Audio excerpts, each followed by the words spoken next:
Los escitas habitaron entre el Mar Negro y el Caspio durante siglos en la antigüedad, construyendo una sociedad de nómadas expertos jinetes y hábiles arqueros, admirados y temidos por griegos, persas y romanos. Según algunos eruditos, la propia ruta etimológica del término escita y sus otras variantes antiguas conocidas, como el asirio ascud y el griego escutes, deriva de skeut, una antigua raíz indoeuropea que significa propulsar, disparar. Por lo tanto, el nombre escita restaurado es escuda, que básicamente significa arquero. Desde esta perspectiva lingüística, podemos resumir la importancia de la arquería y el arco en la sociedad escita.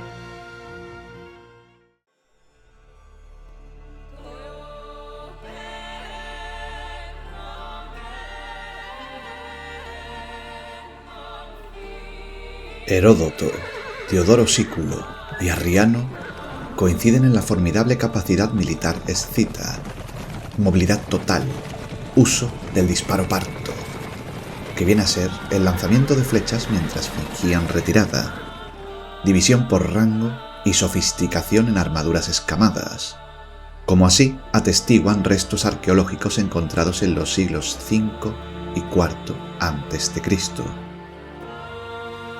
La mayoría de los autores antiguos coinciden en que el arco escita era pesado y extremadamente rígido, lo que sugiere la considerable fuerza y destreza necesarias para manejar tales armas, especialmente a caballo.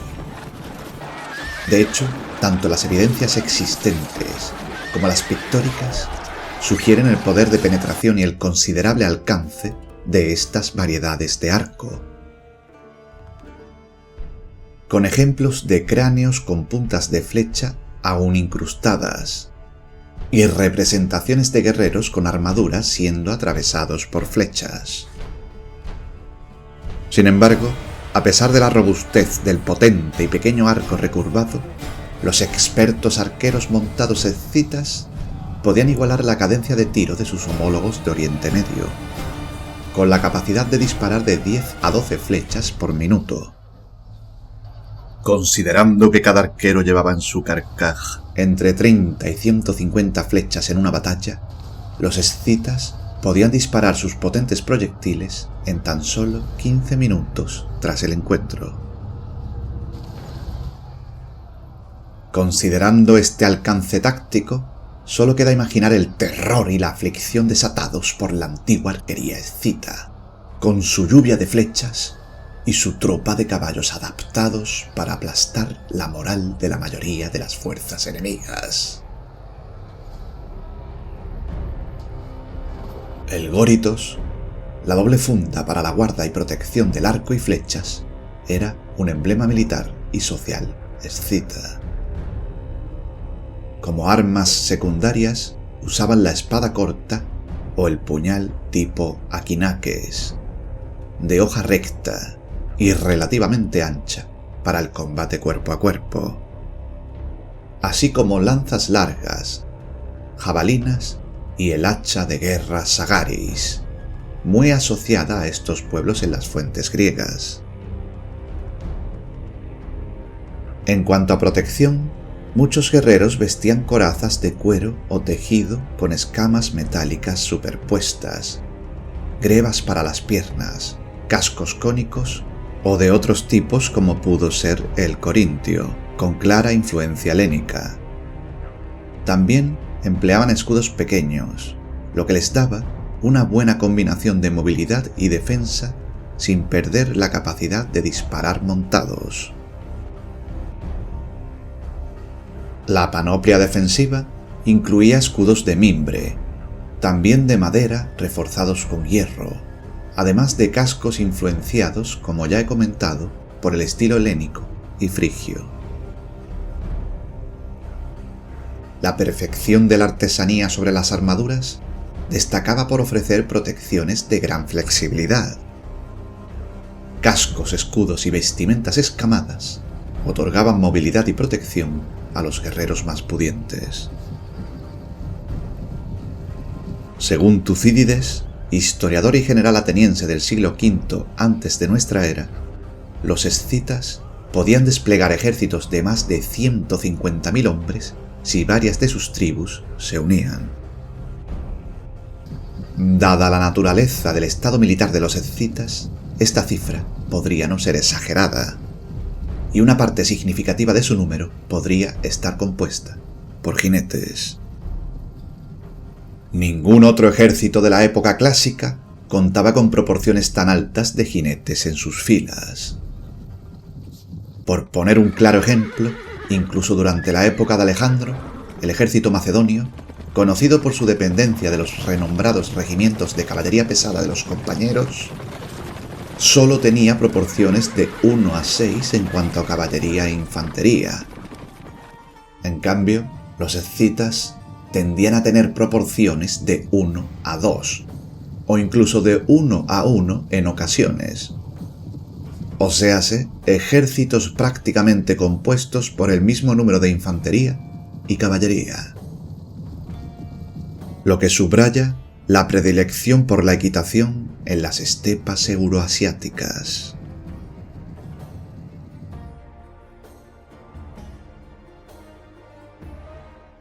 La preferencia de los escitas por las armaduras de escamas de pez no se limitaba solo a las armaduras corporales, llegando incluso a elaborar capas protectoras similares a escamas en sus cascos, escudos e incluso ropa de tela. Así pues, si bien las armaduras de escamas de pez eran lo suficientemente resistentes para la mayoría de las situaciones de combate cuerpo a cuerpo, una de las principales razones para adoptar este estilo específico de armadura estaba intrínsecamente relacionada con la movilidad que ofrecía al usuario.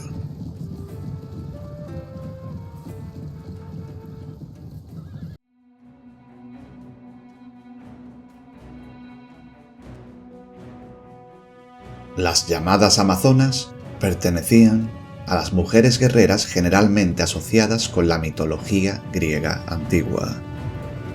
Según Heródoto, más allá de la narrativa y la mitología sensacionalista, estas mujeres estaban emparentadas con los grupos escitas y provenían de la región geográfica de Sarmacia, actuales sur de Ucrania y sur de Rusia.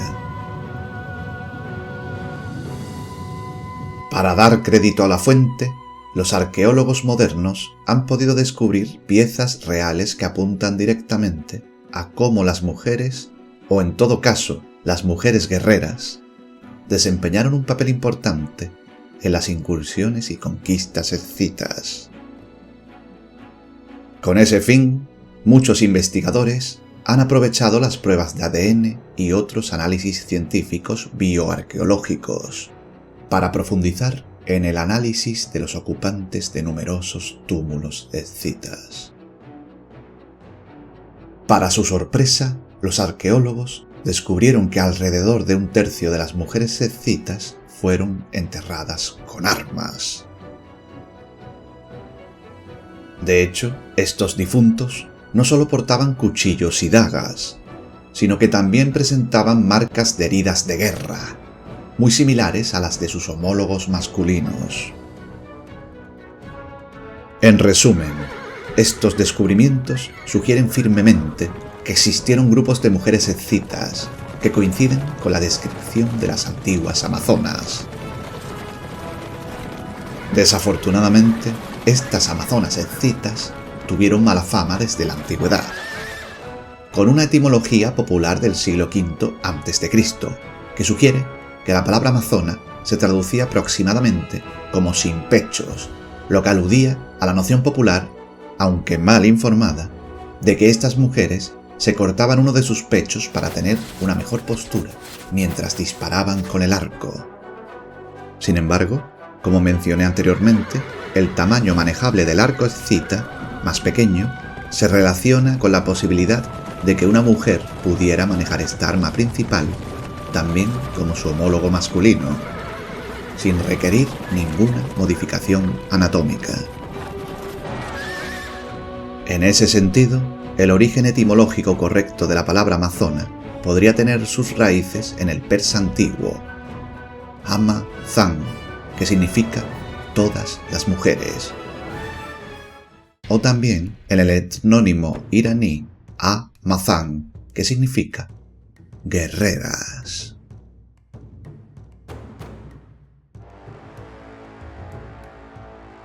Más allá de su ferocidad salvaje, la tendencia al saqueo y su perspicacia para la guerra sostenida, los escitas demostraron su pericia en otro campo. Irónicamente, esto se relacionaba con su afición por crear fascinantes obras de arte, y sobre todo, artefactos hechos de oro. Con ese fin, gran parte del legado arqueológico de los escitas nómadas proviene de sus grandes túmulos funerarios, también conocidos como kurganes. Estos túmulos, que salpican el amplio alcance del cinturón estepario euroasiático, se encuentran en áreas dispares que van desde los Balcanes y el sur de Rusia hasta Mongolia e incluso Siberia. Baste decir que las tumbas siguen siendo la mayor fuente de artefactos de oro escita, y los estilos artísticos de estos objetos se inspiran en las culturas vecinas de Escitia. En otras palabras, las influencias son variadas. La artesanía griega, urartiana de la Edad del Bronce, iraní, india, china y local desempeñaron un papel crucial en el desarrollo del singular e intrincado arte escita. En esencia, la artesanía que exhiben los numerosos artefactos de oro escitas podría haber sido elaborada tanto por artesanos griegos como indígenas, mientras que otros fueron importados desde la Grecia continental. Sin embargo, hay un elemento del estilo artístico que destaca, relacionado con el predominio de la simbología zoomorfa en los artefactos de oro escita. En pocas palabras, el arte escita, representado por sus objetos de oro, generalmente comprende una gran cantidad de representaciones de animales, como ciervos, leones, panteras, caballos, aves e incluso criaturas mitológicas. Los partos pasaban por ser una rama étnica emigrada. La tradición de la caballería arquera continuó en los tiempos romanos, derrotando incluso a Craso en Carrás, con la táctica de desgaste y disparo de flechas en movimiento.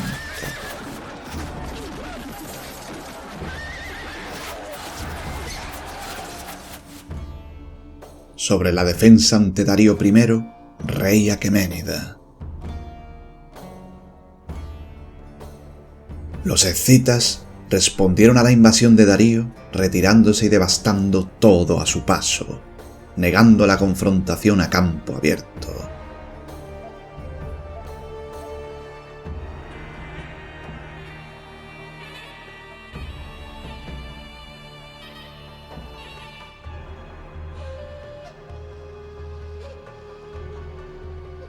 A continuación os voy a narrar la respuesta que fue dada por Hidantirso, rey de los escitas, al mismísimo rey persa aqueménida Darío I.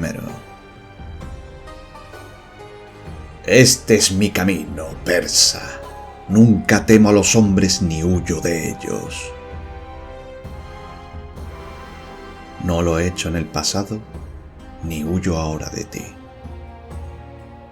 No hay nada nuevo ni extraño en lo que hago. Solo sigo mi estilo de vida habitual en años de paz. Ahora te diré por qué no te enfrento de inmediato.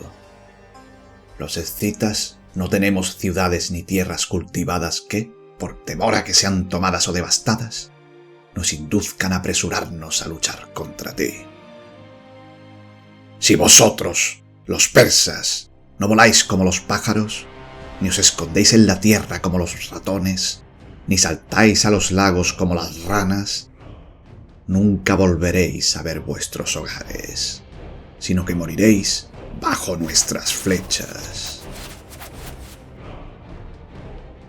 Batallas contra Alejandro Magno, con participación de los masagetas y otras ramas escitas sármatas, dan buena muestra de su habilidad para hostigar y refugiarse en la estepa ante ejércitos superiores.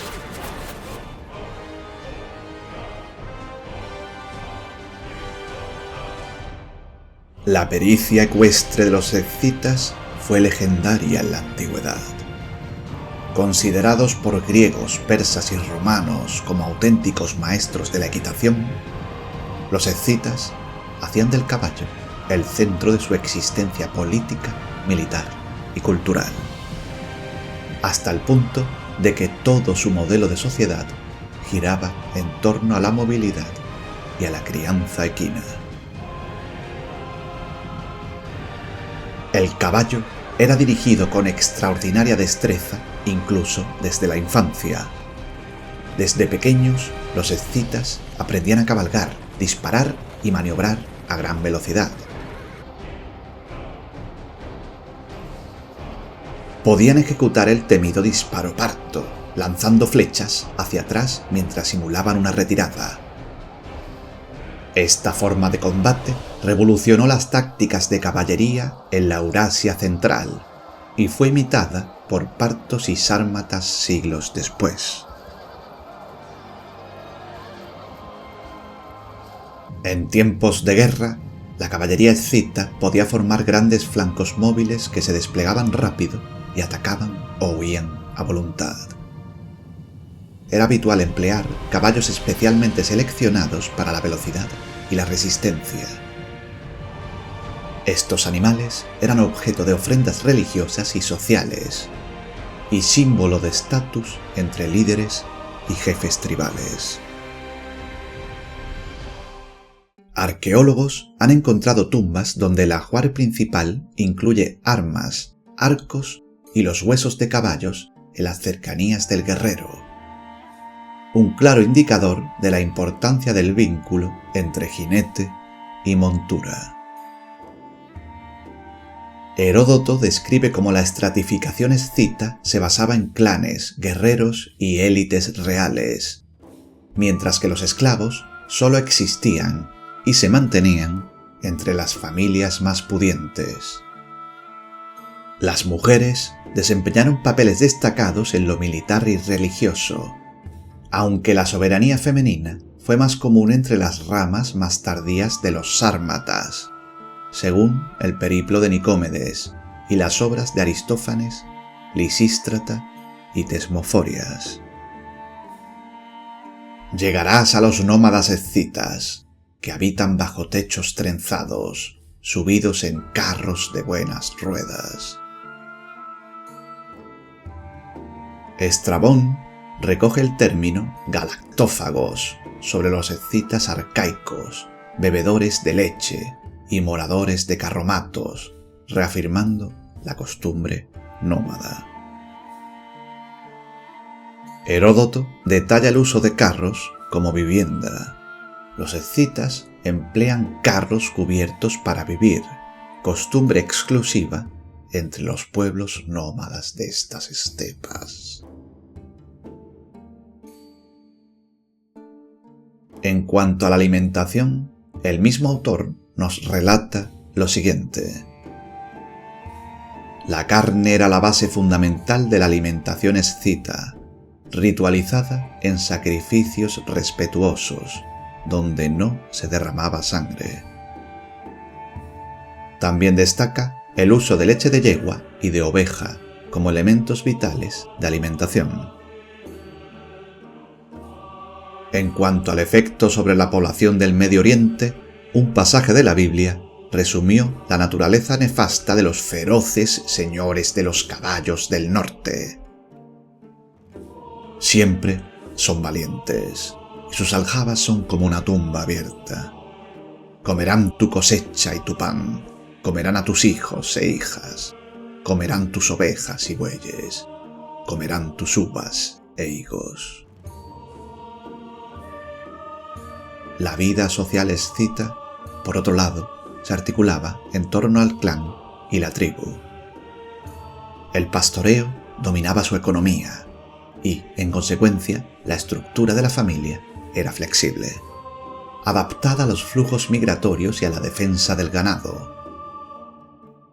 Los escitas practicaban banquetes y reuniones festivas en las que la carne y la leche de yegua ocupaban un lugar destacado. En ocasiones ceremoniales, el vino se empleaba como regalo para los guerreros más valientes.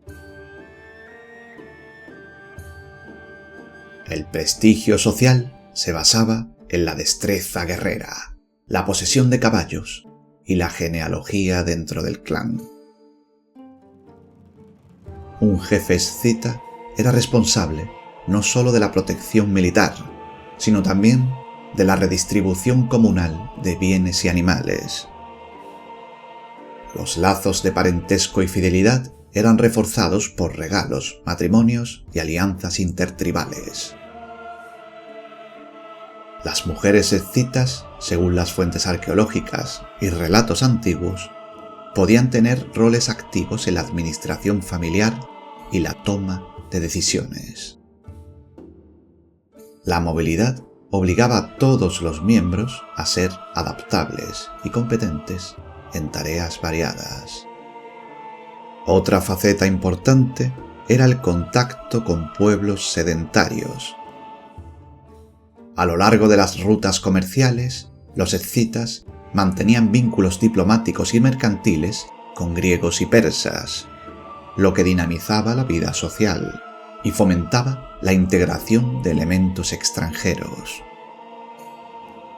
El mestizaje, los matrimonios mixtos y el intercambio se reflejaban en la diversidad de costumbres y en el refinamiento de algunos asentamientos permanentes escitas en el área del Mar Negro. Así, el caballo era mucho más que un recurso, venía a ser el eje de la supervivencia, la política y la identidad social de los escitas. Su vida cotidiana, marcada por la flexibilidad de la familia y el prestigio del guerrero, muestra una cultura de gran dinamismo y adaptación, que supo perpetuarse y dejar huella en la historia de Eurasia.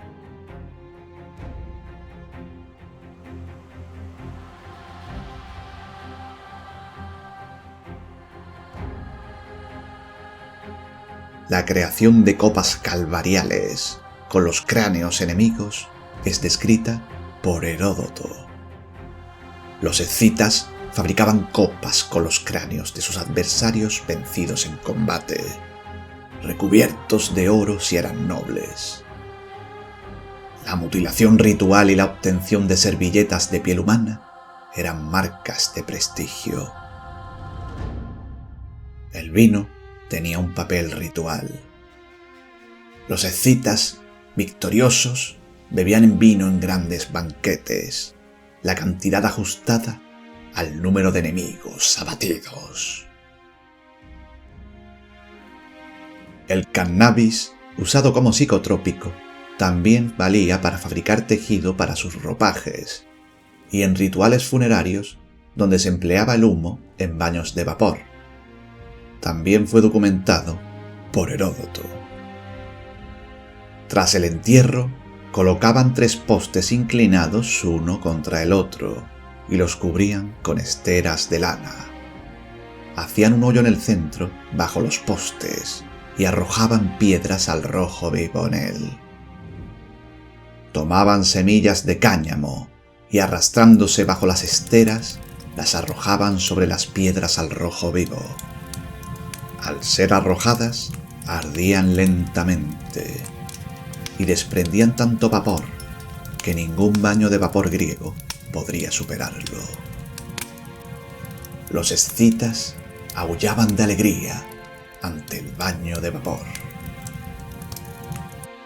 La vestimenta de hombres y mujeres entre los escitas era muy similar, tal y como se deduce de los hallazgos arqueológicos. Un ejemplo destacado es una tumba en Pacirik, excavada en los años 90, donde se localizaron los esqueletos de un hombre y una mujer, ambos acompañados de armas variadas, puntas de flecha y un hacha del tipo Sagaris. Las excavaciones en Pacirik han permitido recuperar una gran variedad de prendas escitas y sacas, conservadas casi íntegramente, que ofrecen información valiosísima y única sobre su modo de vestir. Además, las representaciones en relieves persas, las descripciones de la Padana y las inscripciones de Behistún, junto a la cerámica griega antigua y descubrimientos arqueológicos en las actuales Ucrania, Rusia, Kazajistán y China, muestran con detalle la apariencia y los ropajes característicos de estos pueblos nómadas.